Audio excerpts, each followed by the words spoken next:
Je vais appeler sur scène Gaël Baptiste et Édouard Ivaniec de Truffaut Jardinerie.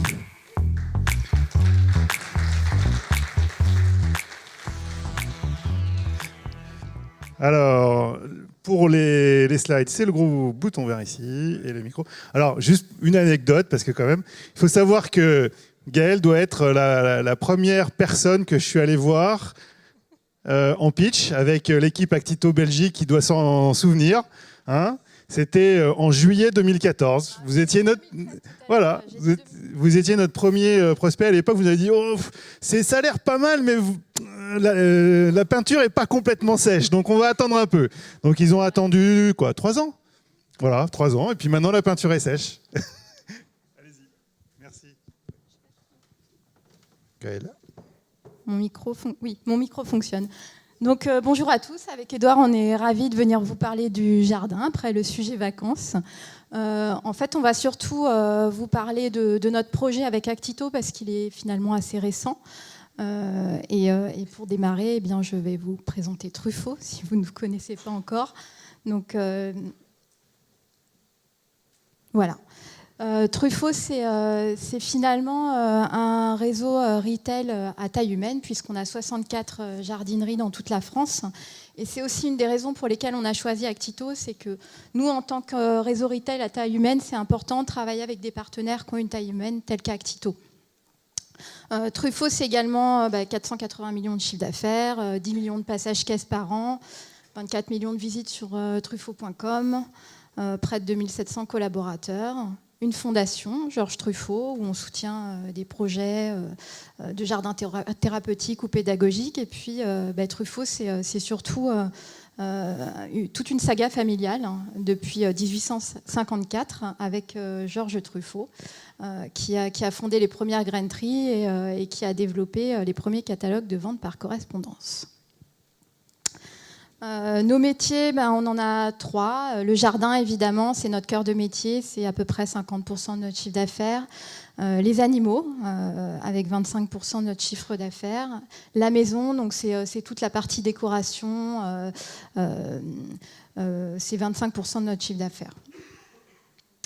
Voilà, donc je vais laisser la parole à Édouard pour vous expliquer un petit peu le contexte et les enjeux d'un point de vue plus vision IT. Et je reviendrai après pour vous donner ma vision marketing. Merci Gaël.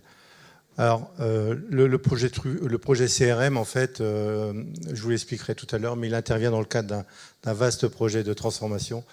Mais quels sont les points de départ qui nous ont poussés à attaquer ce projet?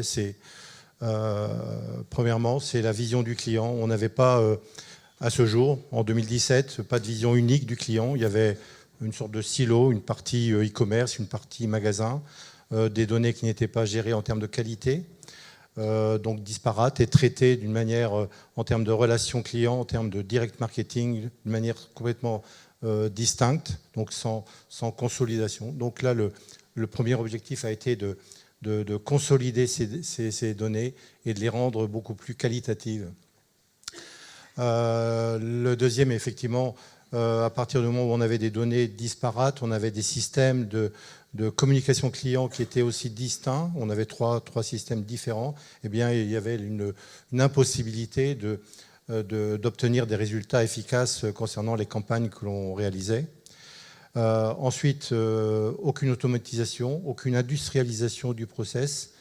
Tout était fait sur la base de connaissances de personnes, mais qui étaient relativement fastidieuses. Puis ensuite, aucun reporting sur l'efficacité de nos campagnes. Donc une difficulté ensuite d'appréhender les campagnes futures et d'avoir une véritable stratégie de relation client.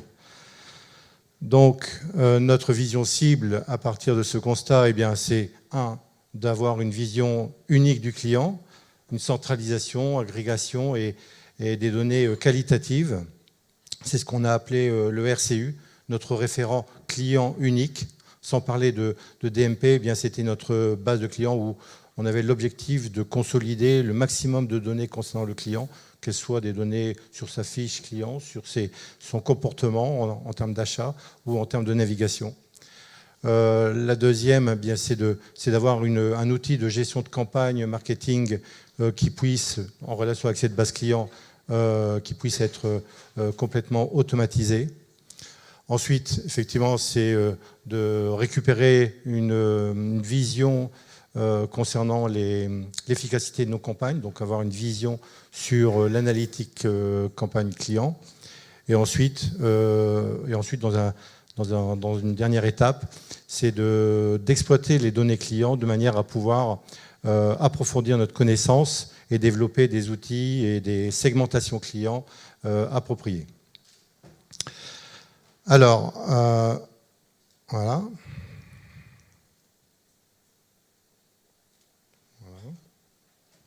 Voilà. Donc, je vous l'ai expliqué, cette partie CRM s'inscrit dans le cadre d'un projet bien plus vaste. Mais par contre, vous voyez, c'est en bout de chaîne, ce qui veut dire que tout le programme, il est orienté client, bien sûr. Et donc, cette base client unifiée et ce moteur de campagne client multicanal, eh bien, ils interviennent en fin de course. Ce programme, le voici. En fait, c'est un programme qu'on a lancé début 2019 avec un objectif, le CRM, bien sûr, mais également tout ce qui tourne autour de notre vision future du e-commerce. Donc, avec une refonte de notre site e-commerce, avec aussi une partie catalogue produit et base image. Parce que je pense que la partie produit, image et client sont indissociables de la relation client. Et donc, ce sont des briques qui sont complètement nécessaires dans toute refonte CRM. Et donc, comme je vous l'ai dit, refonte du site. Donc là, les dates sur le nouveau site va sortir en 2019. Et toutes les briques que vous voyez plus haut, c'est-à-dire produit, base image et base client unifiée, ainsi que campagne client multicanal, ont été mis en place fin 2018. Alors, le projet relativement classique, bon, simplement un cadrage assez précis. Le cadrage, en fait, fait partie de la réussite du projet. Si vous ne cadrez pas bien votre projet, vous ne le réussirez pas. Donc, avec le choix de partenaires. Bon, là, je pense que nous avons fait le bon choix. Gaël vous expliquera un peu pourquoi. Mais Actito est une société que nous avons choisie à l'issue d'un benchmarking. Et on a pensé, et je me souviens un peu des derniers critères de choix, au-delà des fonctionnalités offertes par Actito, eh bien, il nous a semblé que la société Actito répondait en termes de structure, d'accompagnement, à la meilleure proposition qui pouvait être adaptée à notre projet. La définition du périmètre, là aussi, dans le cas d'un projet de ce type, il faut savoir être pragmatique, parce que nous avions une certaine maturité chez Truffaut, mais vis-à-vis d'un projet, d'un système comme Actito, qui implique un changement en termes de process, en termes d'organisation, eh bien, il est important d'y aller pas par pas. Donc, définition des rôles du projet, de l'organisation de projet. Donc, ça, c'était la partie cadrage. Sur le build, assez... en fait, je vais le dérouler.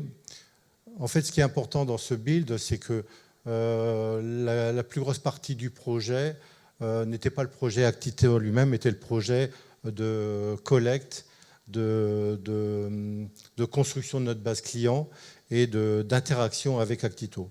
En fait, c'est complètement nécessaire si vous voulez réussir un projet tel que Actito. Il faut avant tout s'assurer de la qualité et de l'intégrité des données que vous avez en amont. Donc, c'est vraiment sur ce point que nous sommes focusés dans ce projet, de bâtir notre base client, de bâtir notre data quality management et d'avoir les interfaces qui nous permettent de collecter directement les données clients, que ce soit du site, des magasins ou du service client. Et ensuite, d'interfacer ces données avec le système Actito. Donc, c'est vraiment la clé de réussite du projet. Et ensuite, la mise en place d'Actito se fait à travers des premiers scénarios. Donc elle est relativement light par rapport à tout ce qui se passe en amont. Mais c'est vraiment hyper important de fiabiliser la partie amont, c'est-à-dire les datas qui interviennent dans Actito. Et puis ensuite... Alors effectivement, alors là, du coup, je vais vous le dire un peu avec mes mots côté métier, puisque là, vous aviez l'IT. Oui, pour nous, l'enjeu, il était vraiment dans la construction de notre référentiel client. Finalement, chez Truffaut, la personnalisation, on en faisait déjà. On n'avait pas un outil de gestion de campagne, mais on a des statisticiens chez nous qui font des ciblages et on arrivait à ça, mais c'était un peu fastidieux. Et donc, l'idée, c'était vraiment de construire cette base de données pour pouvoir brancher dessus Actito et automatiser un certain nombre de tâches. Donc, dans ce référentiel client unique, on y a mis nos données de porteurs de cartes de fidélité, puisque c'est le gros de notre donnée client. Hein. On a beaucoup de porteurs de cartes chez Truffaut. Et puis des prospects qui sont des personnes qui vont acheter sur Truffaut.com par exemple, ou qui vont s'inscrire à la newsletter et qui ne sont pas porteurs de la carte de feed. Donc tout ça, ça vient alimenter notre référentiel client. Ensuite, ce référentiel client, il est également alimenté, enrichi par des segmentations qu'on avait déjà en amont, hein, qu'on travaillait. Et ça nous permet de brancher tout ça à l'outil à Actito et de délivrer le bon message à la bonne personne, que ce soit via de l'email, du SMS ou du print, puisque chez Truffaut, on fait beaucoup de print. Ça rejoint un peu à ce qui a été dit tout à l'heure par la Croix-Rouge, c'est-à-dire qu'on a une clientèle qui est assez âgée et qui apprécie encore d'avoir des courriers dans la boîte aux lettres. Donc c'est quelque chose qu'on n'a pas abandonné, même si on se digitalise de plus en plus.